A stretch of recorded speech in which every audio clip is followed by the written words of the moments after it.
Editorial director of the National Journal, Ron Brownstein, is here. I'm also joined by Republican strategist Cheri Jacobus. I don't even know what to make of this because Ben Carson became famous for speaking at a national prayer breakfast where he dissed President Obama. He's put religion front and center for the time I've known he's been in the public eye, Ron.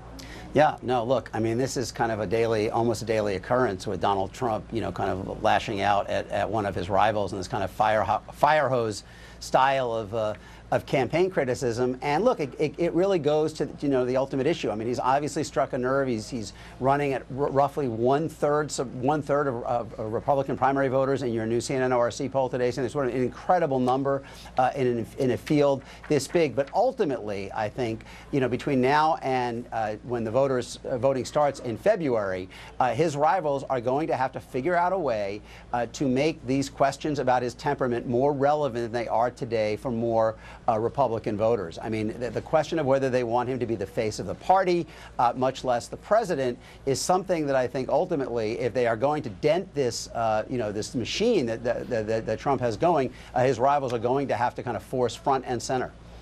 So Cheri, you're a Republican strategist. Ben Carson just sort of blew off Donald Trump's comments. Is that the right move? Because that's what many of the other candidates have done. And look, they're at 3%, 2%, 1%. A couple of things are going on here. First of all, Ben Carson said what he needed to say, and what Trump said in response is ridiculous. A couple of things are going to change the dynamic of this poll. First of all, according to Nate Silver of 538, arguably one of the best election prognosticators in the business, he says that Trump is probably not going to be the nominee for many reasons. He notes a couple of things. First of all, the media has helped Trump. The media, good for Chris this morning for pushing back and doing his job whenever, you know, you have any candidate talking like that. And the media has covered Trump more than all the other candidates combined. I think that has a lot to do with his numbers. But because still, nobody thought he would garner 32%. Yeah, but you know what? Nobody did. But it was feeding itself throughout the summer. We are now post-Labor Day, and here's another thing that's going to change the dynamic. Trump has now gone after Carly Fiorina on her looks. He has gone after Ben Carson, and these are the two candidates who are not part of the so-called, quote, establishment. So I don't think that's going to go over very well. And also, he covers only one issue that he cares about, that he stumbled into, the illegal immigration issue. It is the only issue on his website. He does not want his core voters to know some of the other things he has said and supposedly stands for, because they won't agree. Well, I just want to say one thing about Carly Fiorina, and Ron, maybe you can address this, and maybe this is what you're going to say. Like, he's attacked Carly Fiorina, and you say that his comments about women will matter. Well, Carly Fiorina got 3%. She's not rising like a rocket in the polls. Yeah. Well, look, I mean, the first thing to keep in mind is just to underscore that point. At this point in 2007, Rudy Giuliani was leading in the national polls. At this point in 2011, Rick Perry was leading in the national polls. Did they have 32%? Yeah, well, Rudy Giuliani was higher. Rudy Giuliani got to 50% at points in 2007. Yes, and Rick Perry was right around 30 or maybe even in the high 30s.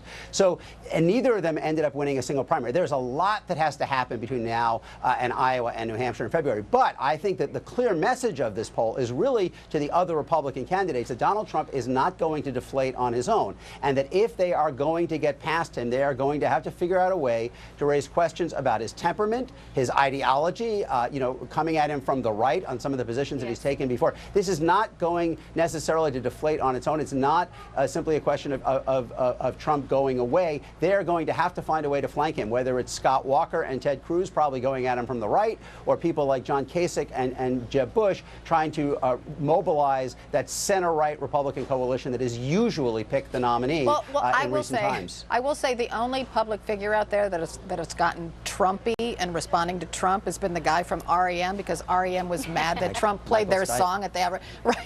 Not only Michael Stipe, but who's Miller? I think he's also in the band.